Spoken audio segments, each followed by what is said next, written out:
Hey, morning class. So today we are going to be going over, I gotta handle that down a little bit more.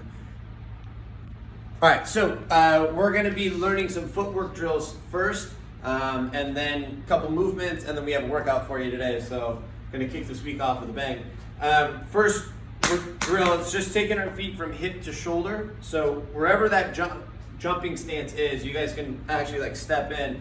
Feet are usually gonna be about right underneath of the hips. Okay, all I'm gonna do is stand tall, keep my midline intact, and I'm gonna move my feet from hip to shoulder width. Ready?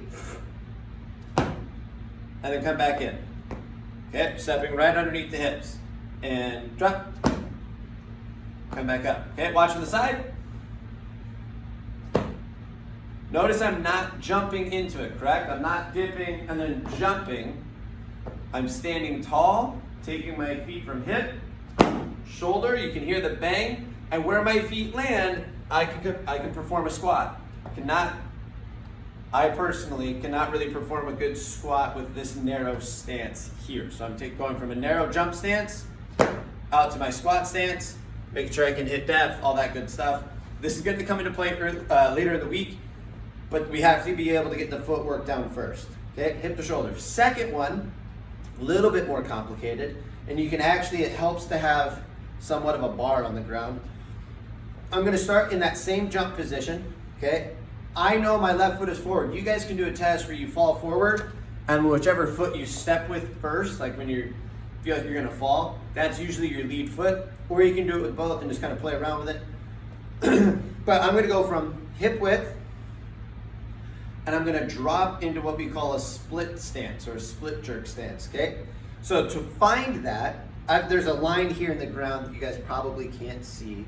And actually I'm back up, so I'm gonna step forward, use this line.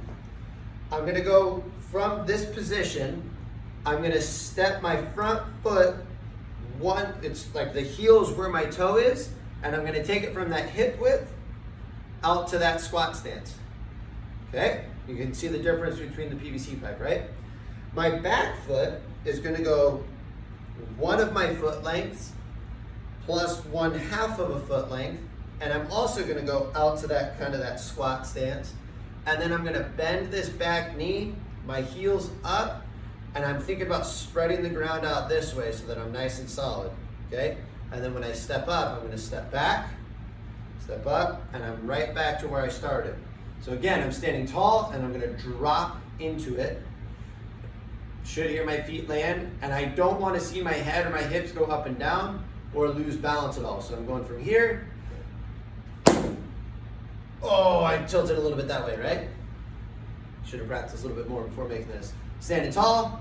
That was a better one. And then you can start getting your hands into it. So you're here. Step up, okay? Again, that's gonna come into play later in the week, but right now we're just focusing on those foot drills. So do 20 of each, nothing crazy. But one of the things I did not say is as we're hitting like the hip to shoulder, I want my chest to stay up as high as possible. So we're not going here, staying tall, drop. Okay, and then we can start to go into a squat. So those are the two footwork drills that you're gonna start today with, 20 of each. And then the movements that we're gonna learn are the deadlift and the sumo deadlift high pull. So this is learning how to pick stuff up off the ground, okay? But I like teaching it from the top. So side view is the best view, I think. My feet are underneath my hips, just like we were in that jumping stance. My hands are just outside the shoulder, so hopefully you got a PVC pipe or a broom handle. If you don't have any of those, you could actually use like a long shirt and just pull the shirt across your body. I want to have my shoulders down and back, core nice and tight. I'm going to start this movement by a slight bend in my knee, and then I'm hinging at the waist. So you note my knees are not bending anymore. I'm just leaning forward. Now, as I stop here at the top of my knee, I want to make sure that you guys realize I'm not allowing my shoulders to fall forward. Okay, I'm imagining keeping a big chest. One of the cues I like to use with kids is like an angry gorilla. So you're beating your chest like King Kong. Or superhero, like you've got your superhero emblem on your chest. We should be able to read that from across the room. So I'm here, slight bend, hinging, hinging, hinging, hinging, hinging, making sure to pull my shoulders down this way, hinge, hinge, hinge. Once I'm at my knee, I'm gonna sit into a chair. Notice the bars right over the middle of my foot still. On the way up, pressing the floor away, my knees come back. Notice my spine's not changing. Once it's over my knee, opening the hips up to the top. Okay? Imagine bending this bar around your body. One of the things I do, you guys can get wide on this, and you're just trying to bend that bar. Okay? It makes me use all these big muscles back here, and it keeps me really safe and really strong. Okay, so the deadlift. Please do this 20 times as well. Go slow. Make sure you watch the CrossFit video as well, because it has all the little points of performance written out. Does a really good job. Do 20 of them or more. Can't do these things enough. And just for practice, okay? The next one we have is a sumo deadlift, and we're gonna do it into a high pull. So, we've got our jumping stance, squat stance, sumo stance, okay? This time, instead of our hands being out wider than our shoulders, it's gonna go in between our shoulders, and it's gonna fit in between our legs. So from here, it's kind of more of a squat, but the bar is gonna stay wide. This is why we call it a sumo squat, because I look like I'm ready to sumo wrestle, right? Bar is about mid-shin, hands are narrow. I'm gonna stand up. Right as I get to this position, I'm gonna think about jumping a little bit, shrug, elbows go high and outside, and then I'm right back down, hinging, sitting down. Try to make it as fluid as possible. It shouldn't be two movements where you stand up and then pull. You're trying to press the floor away, and then as you jump, you're finishing with that nice big pull. Show you from the side, a little bit wider stance. Bar stays over the middle of my foot the whole time again. Up. Up. Notice I'm not wobbling, I'm not falling backward at all. Everything's nice and balanced. Cool? Trying to do that 20 times as well, please. Then, our workout for today is going to be 21, 15, 9 of push-ups to a hip heist and V-ups. And then I'm going to show you guys some ways that we can alter that or scale that to make sure that we're doing the best possible thing, okay? So, our push-ups. Hopefully, we're trying to get to a point, right, where we can touch our chest, come all the way up, and then I'm looking for you guys to kick through, come back down, up, 2, 3, 4, and you're gonna go to 21, okay? So 21 push-ups to hip heist. Then we're gonna go onto our back, and we're hoping to hit a V-up. So a V-up, I'm gonna try to touch my toes, kind of, I think about over my belly button. It's not really, but that's what I think about. I'm gonna have my hands and my feet on the ground, and then I'm gonna come up, touch my toes. Right back down. I'm coming onto my hips, or kind of like my butt section. This is not a V-up, where I'm just like, those are like happy babies, right?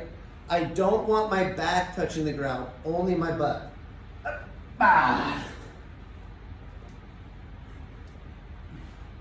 If you can't do those, okay, here are the options.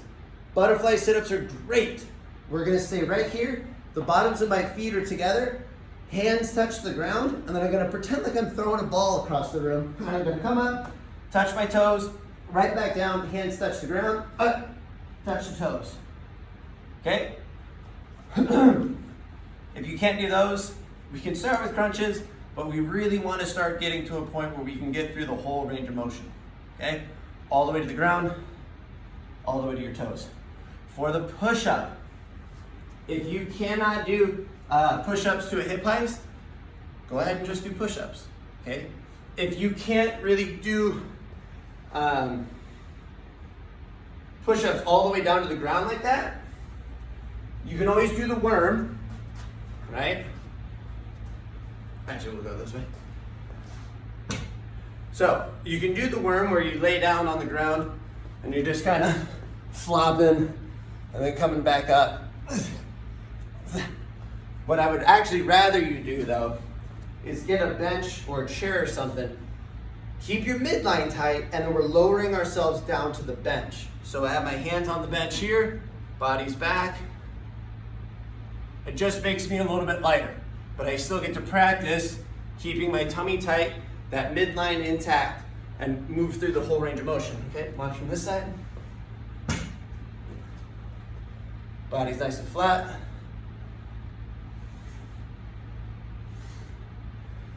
Okay, so what you guys are gonna do 21 push-ups, and then 21 of the V-ups or the sit-ups, 15 push-ups, 15 of the V-ups, sit-ups, 9, 9, done. So please make sure to have a timer going.